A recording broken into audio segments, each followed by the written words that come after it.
Mariing iginiit ng Department of Public Works and Highways na walang double insertion sa C5 Extension Project. Pinalaga naman ni Senador Bong Revilla ang aligasyon ni Lacson na nadoble rin ang pondo para sa iisang tulay sa Cavite. Saksi si Maki Pulido. Ang 10 kilometrong daang ito na kukonekta sa South Luzon Expressway at Coastal Road ang sentro ng kontrobersyang Road to Nowhere. Pero sabi ng DPWH, wala raw na dobling pondo para sa proyekto. Ang dalawang 200 million pesos na kinekwestiyon ni Senador Ping Lacson, pupunta raw sa dalawang magkaibang bahagi ng kalsada na hindi pa natatapos. Ang unang 200 million para sa flyover sa Sucat Road sa Parañaque City at ang ikalawang 200 million para makonekta ang Quirino Avenue at Coastal Road. At nakalista man daw ito sa budget, wala pa silang natatanggap na pondo. If they give us that 400 million, magpapasalamat kami. Kasi because if you look at that road segment, mahaba yan eh. Pero sa totoo lang daw, kahit ibigay pa sa kanila ang pondo, hindi pa raw mauugnay ang SLEX at Coastal Road. 2.7 billion pesos daw ang kailangan pa nilang pondo para matapos ito. Karamihan ng pondo pupunta sa gagawing SLEX interchange. Now the problem is, how will we be able to finish this RoadNet project immediately so that the people will benefit from it. Maliban sa di umano'y double insertion sa C5 Extension Project, tinukoy din ni Lacson ang umano'y paglaan ng dalawang pondo para sa iisang tulay sa Cavite. Kawawang mga mamamayan. Sabi ni Lacson, may 50 million pesos na nga para sa Aguinaldo Bridge na bahagi raw ng widening ng Governor's Drive sa Cavite. May isa pang 50 million para naman sa pag-ayos ng Aguinaldo Bridge sa General Emilio Aguinaldo sa Cavite. Pero sabi ni Senador Ramon Bong Revilla ang naglista ng pondo sa 2008 budget para ito sa dalawang tulay na nagkataong pareho lang ang pangalan. Isa, Aguinaldo Bridge in Governor's Drive. Yung isa naman, Aguinaldo in Municipality of Aguinaldo. This was requested to me by Congressman Remulla. If there are really two bridges na known as Aguinaldo Bridge, no? Isa do sa Governor's Drive at isa naman do sa Aguinaldo Town, pwede talaga. So, that can be explained naman during the investigation about to be conducted. Ako si Maki Pulido, ang inyong saksi. Samantala, hindi po natuloy ang sponsorship speech ni Representative Edsel Lagman para sa kanyang isinusulong na reproductive health bill.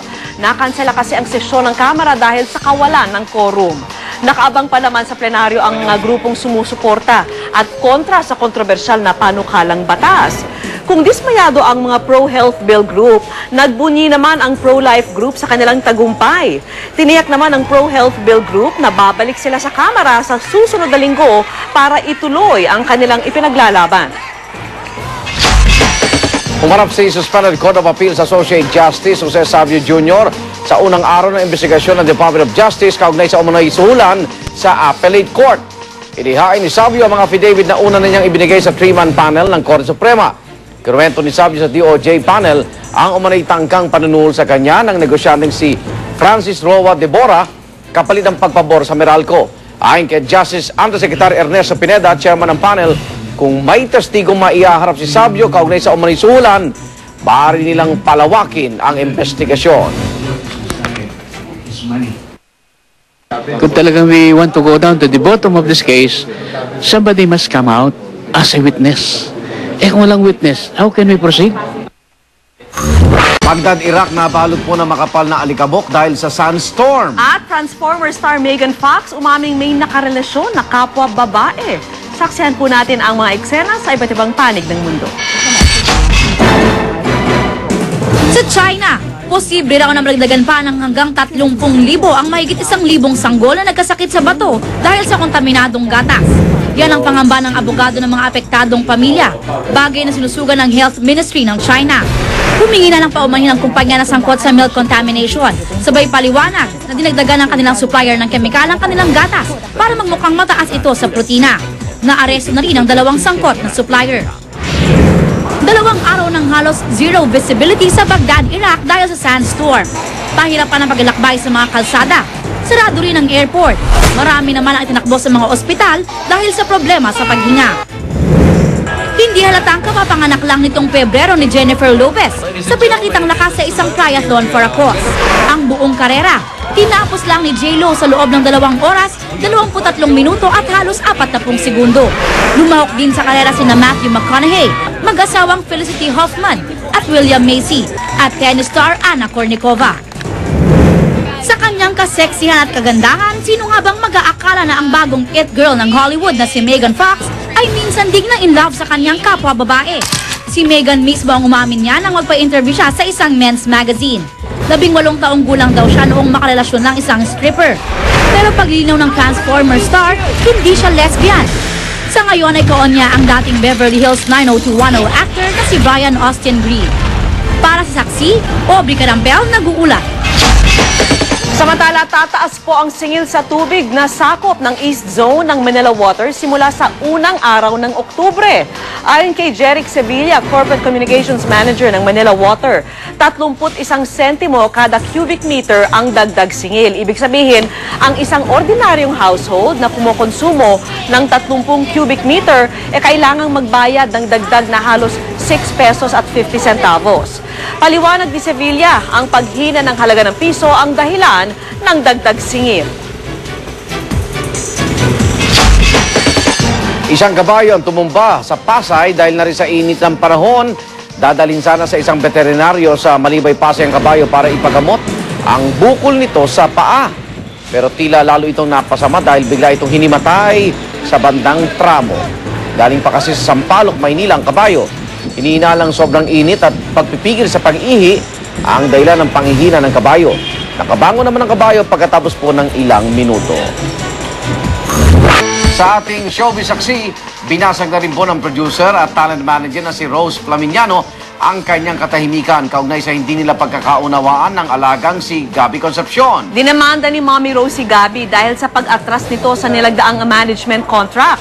Nag-ugat ang hidwaan sa pagitan ng dalawa nang makatanggap si Mommy Rose ng sulat mula sa abogado ng aktor na si Attorney Raymond Fortun na nagsasaad na nilabag daw ng talent manager ang kanilang napagkasunduan.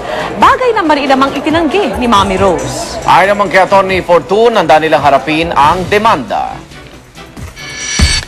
Atwira ng abogado ko, hindi ko siya pwedeng i-command kung ano yung talagang, dahil daw, bakit daw ba nung nagsasalita siya, hindi niya ako inintindi?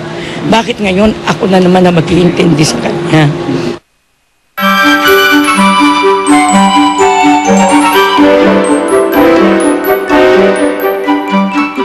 Mga iyan, ramdam nyo na ba? Isang daang araw na lang po. Pasko na, kaya naman nagsimula ng benta ng mga parol sa tinaguriang Christmas capital of the Philippines sa Pampanga. Sa Zamboanga City naman, abala na sa paggawa ng parol ang mga preso sa isang reformatory center para sa kanilang Christmas fundraising project. Narito po ang report. 3 months to go pa bago mag-Christmas time, pero alive na ang parol business sa San Fernando, Pampanga. Pagsapit nga ng Silent Night, kumukuti-kutitap at bumubusi-busilak na ang mga tindahan sa dami ng mga parol na pwedeng pagkulian ng mga mamimili. At ang joy to the world pa niyan, pareho pa rin ang presyo ng kanilang mga parol ay panagtaasan ang presyo ng ilang bilihin. Kaya't mula 300 hanggang 2,000 piso, meron ka ng mabibiling bright shining parol na tatak ng tinaguriang Christmas capital of the Philippines. Yung mga gustong bumili, pumunta na kayo rito sa Pampanga at murang-mura yung mga parol namin yun. Busy na rin sa paggawa ng mga parol ang mga preso sa isang reformatory center sa Zamboanga City. Kahit pa medyo di macho ang pagtatahi at paggawa ng mga star-star, happy pa rin sila pare, all in the spirit of Christmas daw. Ibebenta nila ang kanilang mga obra sa isang mall at ang kikitain ay mapupunta sa pondo ng City Jail at sa mga pangangailangan ng mga preso. Para sa saksi, ako si Susan Enriquez, nag-uulat. Para sa karagdagang balita, patuloy ang tumutok sa GMA News and Public Affairs at mag-log on sa www.gmanews.tv kung saan mapapanood ang ilang bahagi ng saksi. Para naman makatanggap ng mga pinakabagong balita via text, i-type lang ang GMA News Space On at isend sa 4627.